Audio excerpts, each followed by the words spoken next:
Welcome to the Present and Sober podcast with your hosts, Sam Goldfinch and Ellie Crow. If you want to make your life bigger, not smaller, then this is the podcast for you. If you can sense that you're destined for more and you're curious about how drinking could be holding you back, listen in and come on this journey with us. Through the interplay of mind and body practices, we will help you elevate your daily life and discover the wonder and potential of going alcohol-free. Let's make life bigger together. Yo, you incredible humans. So we've got a really cool and very different guest today. We've got Ben Tuff with us. And he's here to share... So actually, Ben's made an amazing movie about swimming, about something that he's incredibly passionate about and something that has really made a huge difference to his life. And he has an incredible story of how swimming has helped him recover from his history with alcohol. And I'm not going to say much else. I'll let Ben do the talking, because he is the expert in his story, obviously, and it was fascinating to have him on the show. And yeah, just something really a little bit different and very inspiring. And I'm going to make sure that I put all of the links to Ben's stuff in the show notes, and Ben is in the Facebook group, so when we do a post about this coming week, then if you want to talk to Ben, all you got to do is tag him, and he'll be there as a real person type thing who can answer your questions and chat to you. So yeah, team, if you haven't caught it, when this airs, this will be the week. Hang on a minute. This will be the week where my new project, Rebel Spirituality, comes out. 10-minute podcast from me every week. And I'd love to have you there. So the link will be in the show notes. And you can go to Rebel Spirituality. Well, www.rebelspirituality.com, and you'll find all the stuff there as well. All right, team. That is all I'm going to say. And without further ado, I'll hand you over to me, Ben, and Ellie. See you there. Welcome to the Present and Sober podcast. We've got a very special guest today, this wonderful Tuesday. So you guys know how much I love the water, and this guy does too, but for a bit of a different reason. So we have an incredible guest with an incredible story. We've got Ben Tuff with us today. Hello, Ben. Hey, man. Hello. Thank you for having me. Thank you for being here. Ben's over in Vermont, which is a place I would love to go to. It sounds delightful. And we're going to hear all about Ben's story today. So without further ado, the dogs are snoring behind. Get yourselves a cup of tea and settle in. And Ben, it's over to you. Where's a good place to start? Well, it depends where you want to start. We can start in the beginning. I think that makes the most sense because, for me, I often look back at my time and I say, where did this all start? And why was it me? And I think in the beginning stages of recovery, I was like, oh, poor me, like, why me, blah, blah, blah. Mm. But then I look back and I say, I was born this way. And now that I have 11 years of sobriety and I have that retrospect, and each day I learn something new and something awesome about myself and about sobriety. And I look back at myself so long ago, and I see this anxiety-filled child who didn't have the outlets or the tools to deal with that. And, I remember in second grade, my best friend, his name was Alex, and he was diagnosed with bladder cancer. And we were on the same soccer team, we were on the same baseball team, we did everything together, and he had to have his bladder removed. They thought he was going to pass away from the disease, and he ended up battling back, and he's still doing well today, and that's amazing. But there was something that kind of set me in motion in my mind. I'd always been a highly anxious kid. I'd be worried about if my mom was late arriving back from somewhere. I was convinced she was in a car accident, or if we were flying somewhere, I was convinced we were all going to go down in flames. And, from the moment that Alex got sick, I convinced myself I had cancer. And from that point on, all the way through my college years, it was everything from brain cancer to lung cancer to every single malady, anything wrong with me, I would direct into my body and into my mind and say, oh, this is what's going to do me in. And it was probably, how old was I? I was about 15, I think. And my mom said, okay, enough is enough. That was our, sixth trip to the emergency room. You've seen all the specialists around. Okay, there's nothing wrong with you. If you have another problem, then I'm going to take you to a psychiatrist. And like, sure enough, like 3 weeks later, I convinced myself I had like mouth cancer or something. And I made her take me to a mouth specialist. And she was true to her word. And we were living in Atlanta at the time, and we went to the scariest.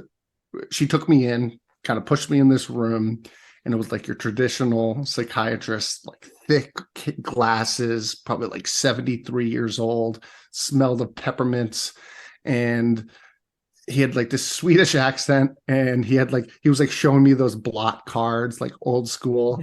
And I was like, oh my God, this is like the sketchiest dude I have ever been around. I am never going to say anything again about my maladies. So what was then a just pervasive hypochondria then became something that I kept to myself, which became even more dangerous. And I didn't know at the time that I was taking the anxieties in my life and I was just creating these maladies or these ideas about me. And it was very quick that, and I would have anxiety attacks all the time. I mean, breathing, heart palpitations, you name it. And everyone just thought I was kind of a freak. And I tried my best. Although the one time I did find a little bit of respite was when I was playing soccer. And I played competitive soccer, and I'd go to practice and I felt okay. And I was doing something with purpose, and I was halfway decent at it, and I wanted to do well. And it wasn't until I got into high school and about 11th grade that I made this choice to, okay, I'm gonna take part in these weekend activities of partying and drinking. And to say that I found an escape from all of that is a whole nother ballgame. Like I was totally free during those times, and it was the only time that I had freedom from it all. And it was so much so that I remember like taking like 2 beers a day from my dad's fridge or from various parts around the house and kind of getting my stash ready for the weekend, just so I knew that I had it at hand. And it was normal because normal for me, or what I thought was normal, because all my friends were doing it. And we just kind of did it in small groups. And then as we grew older and got into our senior year, and I was 17, 18, it was totally normal and acceptable. And we were just getting ready for college. And at college, it was great because I finally found a reason to escape from that whole idea on a daily basis, pretty much, and didn't have to worry about it. But it wasn't until, I would say, yeah, I binge drinked like a lot of people did and do with parties and in college. But it wasn't until about 14 years ago that it became a real problem. And at that point, I was just kind of all over the place emotionally. And I would spend kind of like 2 weeks in the dumps and then 2 weeks up high. And I found an excuse to drink on both accounts. Yeah. And I started by just kind of sneaking some 12 packs in the basement and having it down there, so that like if I went to change the laundry, which I never did anyway, like I don't know what I was thinking, like, oh, this is going to get past my wife because I'm going to go change the laundry. Obviously I'm doing something sketchy down there. But it was the idea of hiding this from everyone else and maintaining this level of stability until it wasn't, because I was so unstable. And those 12 packs turned into 30 packs and piles of cans and yeah, I was caught. I got caught a couple times, and I was like, how do I not get caught anymore? And I was like, well, I'll just switch to vodka. And that was about 12 years ago. And once I switched to vodka, it was all over. I would go to the liquor store. I would have gotten cash back at the last time I went out. And I always had a $20 bill kind of tucked behind everything else, so no one knew it was there. I wouldn't have to use my credit card or anything. And I'd buy a pint of vodka, and then I'd buy two small vitamin waters, and I'd sip them all the way down to the label, and it was like perfect. And I'd fill them back up, I'd seal them shut, and I'd put them in my backpack. And once I got home, I would just drink that vitamin water. And I know that I've learned that we as humans can play tricks on ourselves. And I think I'd convinced myself that I was really drinking vitamin water. Like I honestly didn't put two and two together. I saw it more as a way of me having that. It was like, as my doctor said afterwards, he's like, you were self-medicating yourself for your feelings. And that's how I kind of saw it. I was like, oh, this is just my vitamin water. Like, this is what's going to get me through this afternoon and tonight and until tomorrow. And very quickly that went downhill. And all that time was kind of fuzzy for me. And somehow I managed to keep it somewhat together.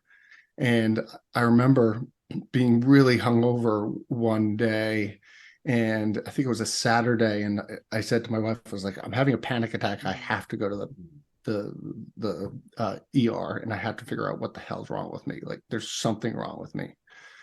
And I ended up at the ER. I'm in like the little triage in the ER where like the holding pen, right? And it was we got there at 10:30, and then 11:30 came around, and I said to the nurse, I said, aren't you going to like admit me?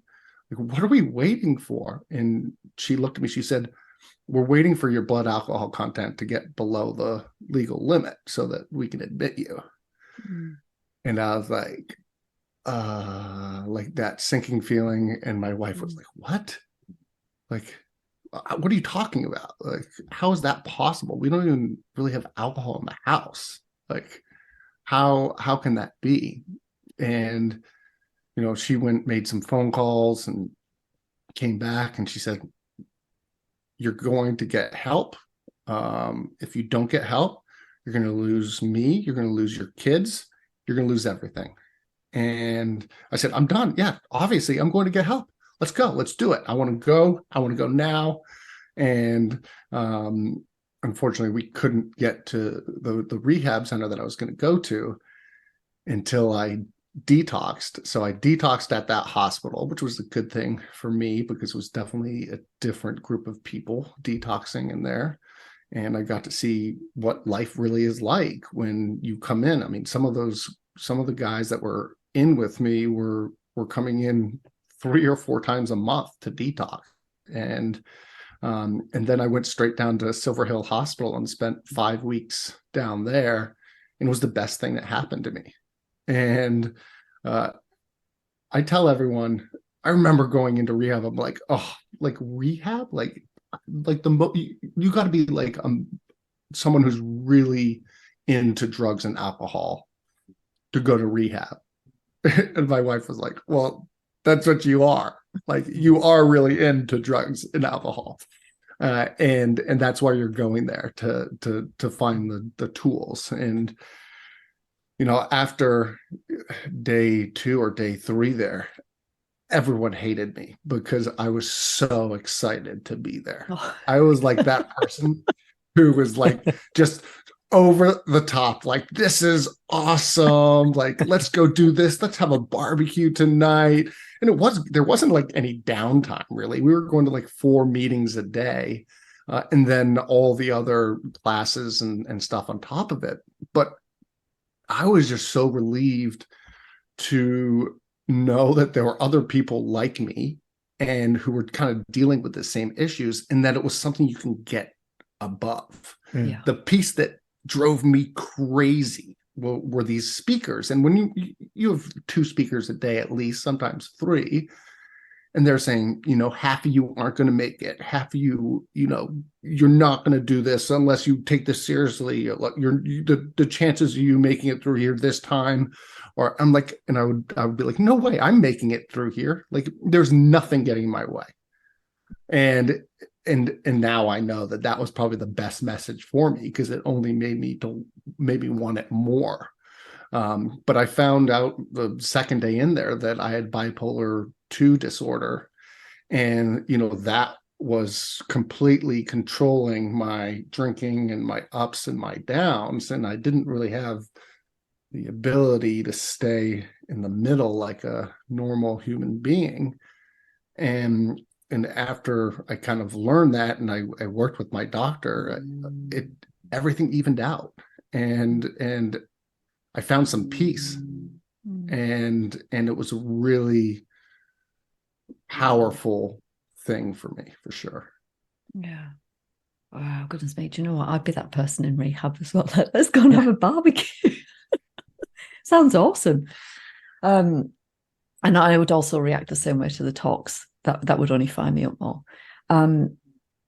What you said about how the mind plays tricks on you it's really interesting, because I think so many people listen to this will relate to what you're saying in terms of like the experience of anxiety or depression.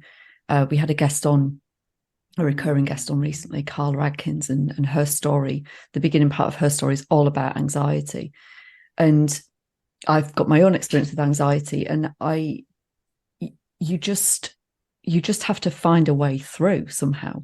And for me, that was bouncing from beta blockers to Valium. I used to travel around with my job, and I was constantly on aeroplanes, and I used to carry Valium around with me because of the heart palpitations and what have you.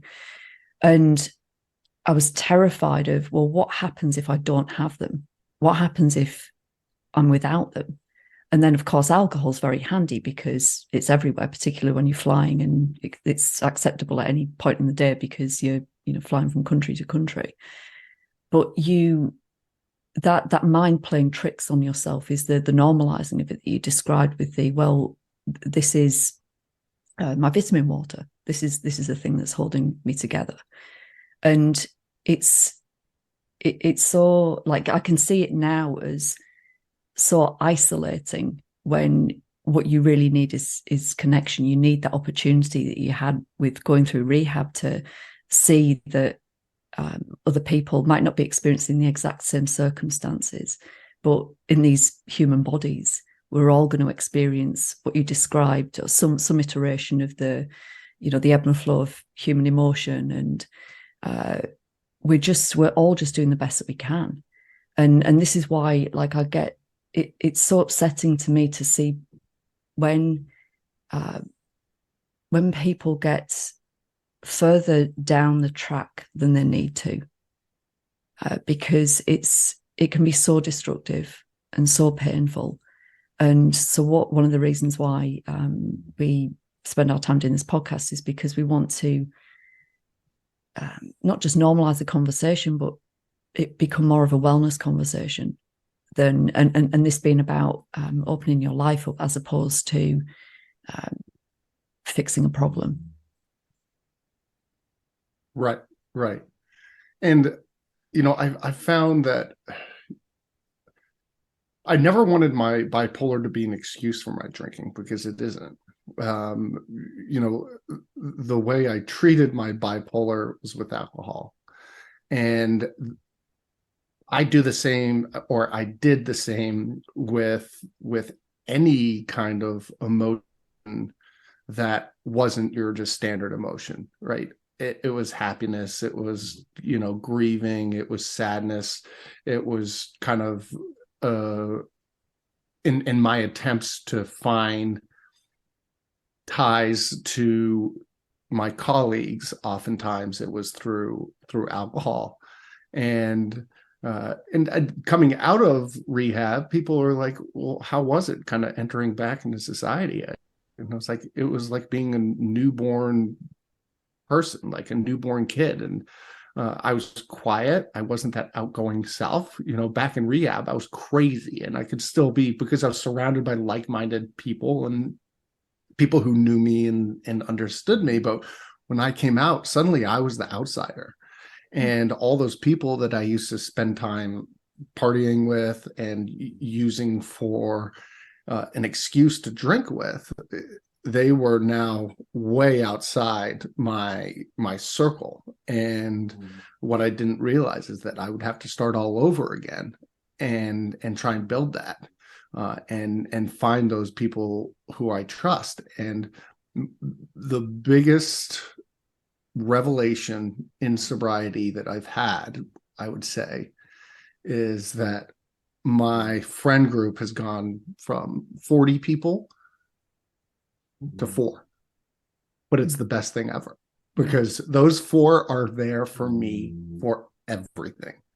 And if you watch the movie, you get to meet them and see them as a part of my journey. They would drop anything, anytime for me. And the interesting thing is, they're not even in the program, or they're not sober. They're definitely not huge partiers, like my old friends used to be. But the relationships that I have with them are finally genuine, not built upon this false premise of who I think I am and who they think I am and who I think they are. Yeah, that's huge. I think just a couple of days ago, we recorded an episode all about finding friends and aligning with life and the people in our life. It's just such an important thing to talk about. And I think it's funny because we talk to some people and they'll say what you said, Ben. I've gone from 40 friends to 4, and other people will say, I was shocked to see that once I walked into this beautiful, loving community of people that have been on the same journey, that I have more friends. They'd been scaring themselves with this, I don't think I'm ever going to have friends again kind of thing. And it's, I guess we all have our own journey with that. So it's just really lovely to hear that the power of connection is so huge. And there's a lot of parallels for me, when I grew up as well, and your story. I had, by the time I was 10 or 11, I had really debilitating ADHD. And I really couldn't read. There were certain things that were going on for me. I had a lot of health anxiety as well. And although I didn't get taken to the scary psychiatrist who stood there with his stuff, I had my own version of kind of holding it in, which was kind of being bullied and people pointing the finger at it, and me kind of going, shit, I know this isn't okay. So I buried it. And that with ADHD, and I think, but unbeknown to me, alcohol just became like the volume dial. It just turned down the noise in my head for a while. And I was just able to go, okay, I can be a teenager for a minute. So by the time, I was very lucky. I had a lot of structure in my life, parents who tried their absolute best. And, they did a pretty good job, I hope. And, but when I went to uni, everything fell apart for me because the structure came out my life, and suddenly it was up to me to create that structure. And I found that in drugs and alcohol. And so I kind of, different but parallels, and I think it's really interesting to hear other people's journey through anxiety as well. But hey, there's something I'd love to know, because you're here to kind of talk about many things. One of them is this amazing movie you've made about your relationship with swimming and these incredible things you've been doing. But when did that come in? So what were you doing prior? What was going on for you kind of professionally, work-wise? And then when did swimming kind of come along? And, take us through some of that, because it's super interesting. So from the day I graduated from college, I became a junior boarding school teacher. And so I went off and I found myself in the middle of Connecticut. My wife, then fiance, had just one more year left in school. And here I am, and I have 5 fifth graders. So, 10 and 11-year-olds living in the house with me, and 4 ninth graders. So, probably 15-year-olds. And I was in charge of them. And like, I was such a shit show. I couldn't even figure out myself. And I'm supposed to like make sure these kids are bathing and are like doing their homework or calling their parents and like not fighting with each other. I was totally lost. But I also found that unlike with adults, I could connect with kids with no pretense. It was just 100% genuine. Yes, I do also have their same sense of humor, and I can kind of go down to their level a little bit, but it's 100% true, and it's 100% connection. I love it. And so I ended up teaching at junior boarding schools for 21 years. And half of it I was a drinker, and half I was a sober. So 11 years ago, while I was at Silver Hill, we were told that morning before we headed to the AA meeting in town that we had to come back with a sponsor. And I was like, what? Like, there are 100 dudes in this meeting in this church, and I have to come back. How am I going to choose one? Like, I felt like I was going to speed dating or something, and with no background whatsoever. And then I finally heard this guy, his name is Ken, and he got up and spoke about, he had an Irish accent. And I'm like, okay, this guy's cool. I could definitely listen to his accent. And he was a marathon runner from Ireland, and he came over to the US to pursue his interest in becoming one of the top marathoners in the world, and ended up hurting himself. But he learned that he was really good at the sport of triathlon. And so after that meeting, I was like, okay, Ken, like, I don't know how to swim. I can do the other two things. Like, what do you think are the chances that I could learn how to swim and do triathlon? And he was like, well, easy. Like, if I can do it, you definitely can. And you have the build. I was 165 pounds at the time. I'm now 215. So I've filled out a little bit, and that's how unhealthy I was. I was poisoning myself with the alcohol I was putting in my body.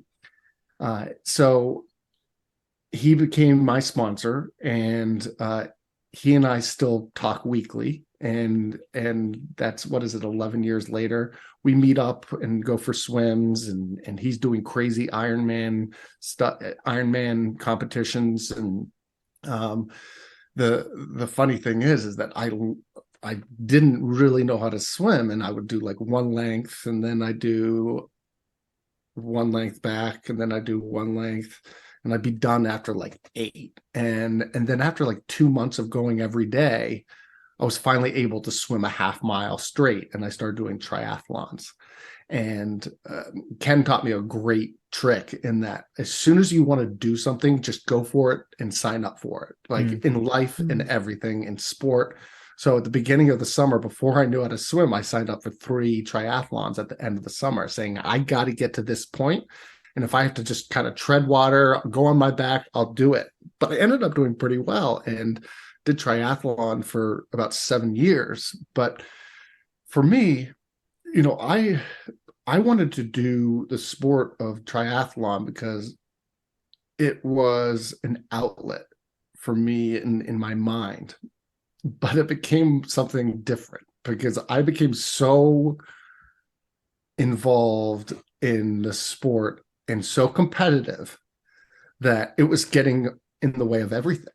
Like, I would be really angry if I didn't like win a race in my age group or didn't perform to my liking. And I said, this isn't what it's all about. I will add, my wife always adds the point that you have to remember that you stopped doing triathlon after I started beating you in triathlon, which is also true. Okay. So that then became, I said, okay, you can do triathlon, but I love swimming. And I learned that I could just disappear when I swam, and I could connect with God, and I could process my ideas, and I could do anything that I wanted to do. And there was never a time that I came out of a swim feeling worse than I went into it. Mm. And I often tell people early in sobriety who are trying new activities or getting more active, like, I guarantee you that you'll never come out of an activity feeling worse than you went in. Just remember that every single time. And then I said, if I can do this, I'm going to start kind of ratcheting up a little bit, because that's my personality. I want to go big or go home. And I swam around Key West, which was 12 and a half miles. It's a 20K race. And it was tons of fun. It was laid back. No one cared who won. No one cared about anything. And it was just a great excuse for me to take my daughter down there and have my twin brother kayak around the island with me. And then I started to do some of the more aggressive swims in the New England area. Mm-hmm. And so then that leads us up to the movie. So tell us about the movie. Yeah, so a year and a half ago, I got a weird phone call. I was driving across the Everglades, which for anyone who's been across the Everglades, it is the most monotonous, like, the only thing I'm looking for is alligators and counting them, because I think it's kind of fun. And I think actually a lot of kids do that on the way, or their parents tell them that. So I was kind of going across Florida, and I got a phone call from Matt, and surprisingly, the cell service is quite good in the Everglades. And we started talking, and he said, listen, I met your twin brother. I have an identical twin brother, which is kind of unique to my story as well, who's also in recovery. And he got sober 6 years ago, I think. And he was like, your story is awesome. Like, these crazy swims that you've done, and you've raised so much money for this environmental group, Clean Ocean Access.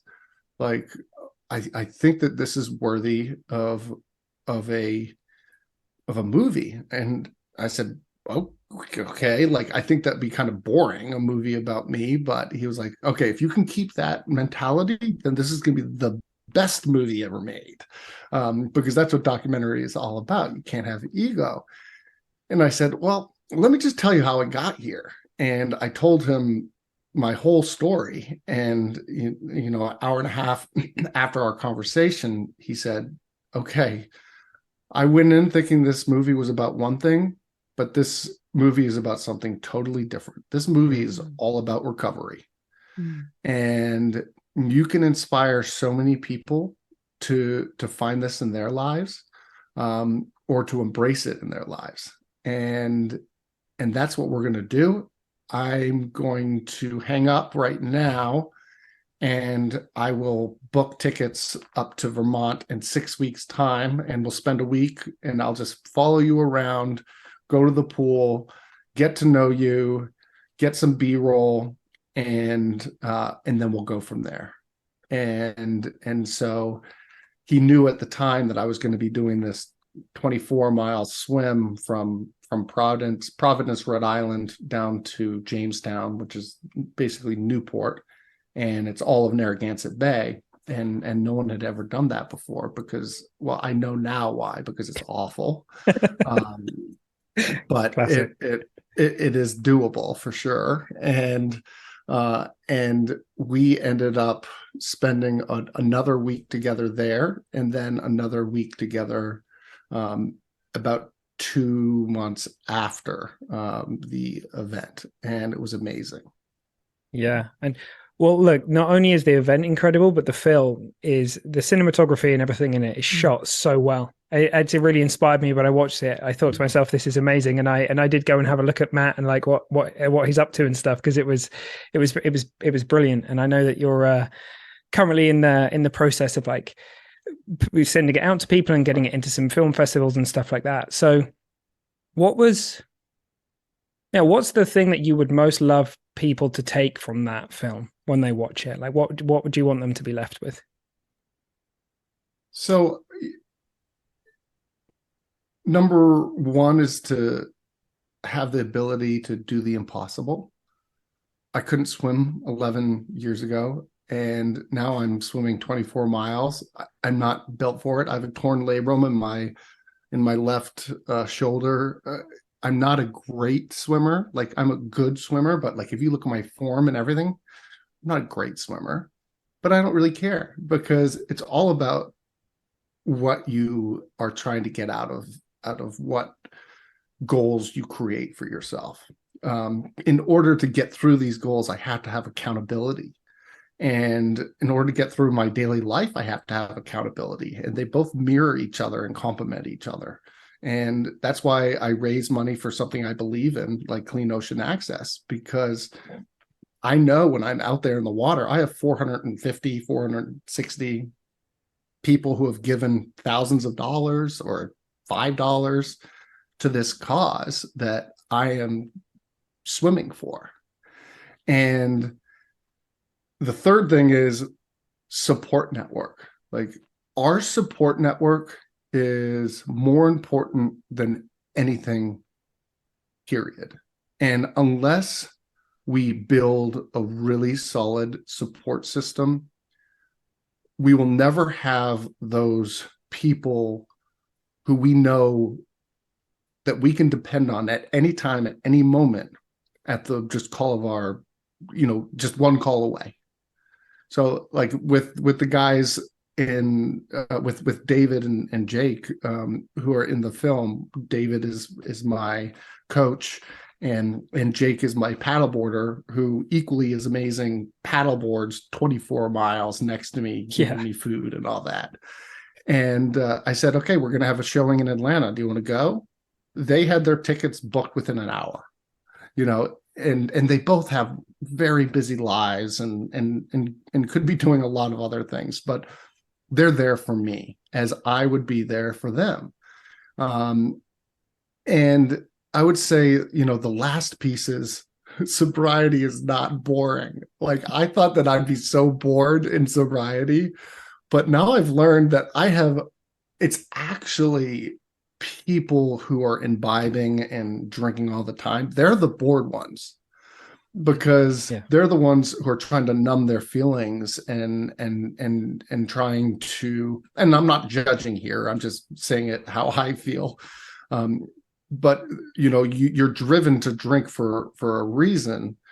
And for those of us that remain sober, we just deal and we process, and that creates such a unique outlook on life and creates an excitement that you really can't contain.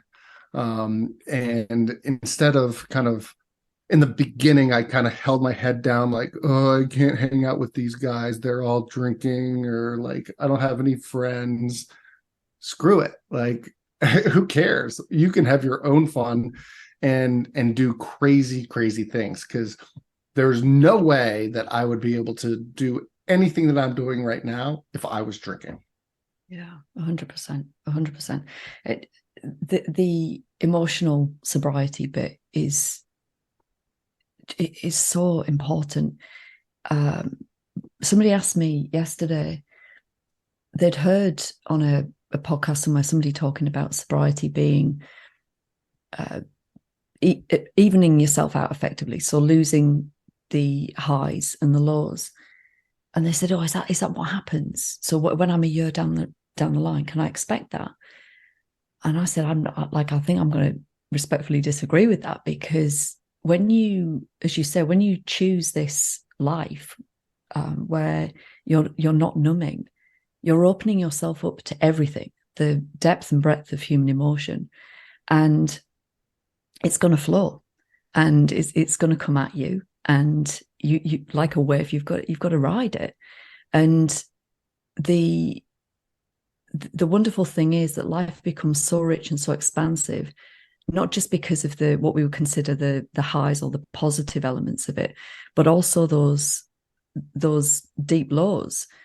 So within my personal life right now, I'm going through some really difficult stuff, and I've said many a time what you've said just now around like that there is no way I would have had the capacity to go through what I'm going through right now and to be with myself and to attend to myself if I was drinking. I would not be able to do it. And so it's so life-giving removing alcohol. And we coach a lot of people that are either sober curious or just taking a break for the first time. They have all of those fears around, I've never lived an alcohol-free life before. Like, where are all my friends going to go? Which is part of the reason we recorded that episode. But you've just got no clue about what's ahead. And every year that goes on, it's like, wow, it's been kicked up another gear. And it just gets bigger and bigger. I love what you said about anything's possible, because it really is. It's having that will, that desire, that itch that comes at you, and you can't ignore it anymore. You know, you start to listen to that voice. So I love your story. It was, as Sam says, it was a beautifully shot film, and I'm a massive fan of the water. There's no way I could swim. That's sort of I'm more jump in and float, and I really enjoy cold water. So healing for me and for the nervous system. When you said about going into the water and just disappearing, I don't think you used the word disappear, but you have that. For me, there's just such a connection, particularly in the ocean, being grounded. It's utterly wonderful. So I'm so thankful that you birthed this film into the world, and are willing to share it with us all. It's truly wonderful. You're going to inspire a lot of people for sure. Yeah. So, dude, tell us what's happening for you now. You said you're just about to go and do some really cool shit about this, and start sharing it with the world. So here's what we'd love to know is like, what's that process like, both in terms of like kid in a candy store, like, the excitement of all of that, and then what do you want our listeners to know? Like, are there sort of things that people can go and look into to check this stuff out? Take us through all of the cool stuff. So I think that the coolest stuff now is I've been kind of doing the sober network of online stuff and podcasts, and we all get it, right? We all or have a pretty good idea, I think, of what sobriety is about and what we've all gone through. But now that I'm getting into like your mainstream media, they have no idea. Yeah. They think it's like some kind of cult or something. Yeah.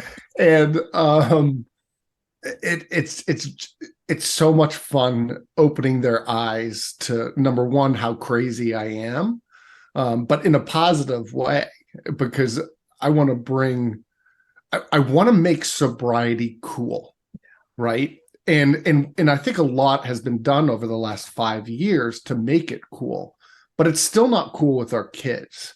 And my goal moving forward is to get into as many schools as possible, high schools and colleges, and to change the way they view sobriety and how they view addiction and understand addiction. I went down to University of Georgia and spoke at a fraternity down there, and they were like, "Oh my gosh, like, you're a badass and you're doing all these crazy things and you're joking about like partying and stuff." Like, I think that automatically, especially students, 15 to 23, they automatically think that people in sobriety are judges of what they're doing and are automatically thinking that they're horrible human beings.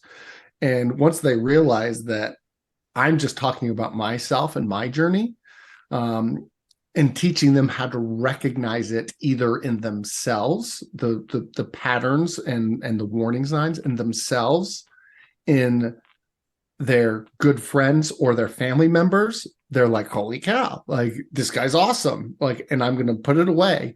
And after going to UGA, I got 7 or 8 emails from guys who are like, listen, I've got this friend, he's doing this, or I've got this, my dad, he's acting like this.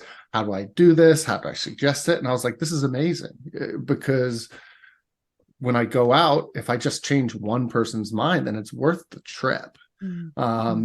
And so a lot of next year is going to bring that, and with the showing of the film at various film festivals, which is good, because there are sober festivals, but there aren't that many sober films in your regular festivals, like your Sundances and like your London and some of the bigger films. So I'm hoping that I can change that a little bit. And open that up. And so next week, or actually on Friday, I'll fly down to Atlanta, where I grew up, and I get to show the film on Wednesday. But prior to that, I have a lot of TV interviews and radio interviews, and they're all with regular mainstream media, and it's going to be really fun. Number one, to see how ignorant they are to this whole idea, and number two, to just open some eyes and connect with people that maybe I wouldn't have otherwise. And so my goal is to just get this out there, and eventually hopefully sell it to a Netflix or an Amazon or a Hulu, so that more eyes can get on it. Like, I don't even care about money. I just want to get eyes on it, and get people to embrace the incredible message that Matt and my editor Jen has helped capture for me. It was easy for me. All I did was swim and act like myself. They had to do all the hard part. If you want to learn more about where I'm going to be, I will be kind of following the film as the events hopefully pick them up, and we'll be going in person to many of them. My website is swimtuff.com. And you can always follow me on my Instagram at ben.tuff, Tuff. And I love when people reach out to me, and so I have a section on my website, on the Swim Tuff site, where you can just put a little blurb in and ask a question. And I've had a few people do that, and that's what it's all about. And I think that's what's made this journey so awesome for me, because I've been embraced by this community, and the sober community is so strong, and I love it. Yeah, you bet. It's such an incredible thing there's so many amazing people doing such incredible stuff as well. And I love what you said about sobriety being cool and badass, and just this message of just do it. And ultimately you set that impossible goal, and it becomes impossible, which becomes possible, and then it's a miracle, right? And it's that's cool. So hey, super inspiring, dude. Thanks so much for coming and sharing it. We'll be sure to put the website in the show notes and all that kind of stuff. And just to echo how amazing the film was. So just encourage anybody to catch it in person would be amazing, or whenever it is that it makes it to a streaming platform. I have no doubt that it will get there. So anything else you want to add, Ellie? It was we got a friend here as well. Is that another doggy? Yeah, love it. What's the dog's name? I have Goose and Twiglet. Oh, awesome. Nice. Oh, well, big love to Goose and Twiglet, and all of the crew, the film crew. Oh, goodness me. I love what you said earlier about it's worth it if you just inspire one person, if you just sow a seed with one person, and this has got far-reaching consequences. So thank you for being here. Thank you for everything that you're doing in this space. It's really, really incredible. And good luck with the film. Can't wait to see what happens next. I know, it's so lots of fun, and who knows what's next. And I really appreciate you all having me on. You're so welcome. It's been wonderful. Real pleasure. Thank you, Ben. Wasn't that cool, chat? And what an inspiring story, and what a lovely guy. And There you go. That's it. That's all I've got to say. We'll see you in the Facebook group. Please go and leave us a review. Go and let people know how if there was anything you were impacted by this episode or any other episode. We're kind of powered by reviews to a large extent. It's such a wonderful thing that keeps us going and helps people find us. So we always appreciate just the minute or two that it takes to leave us a review wherever you happen to listen. All right, you have an amazing day. We'll see you soon too.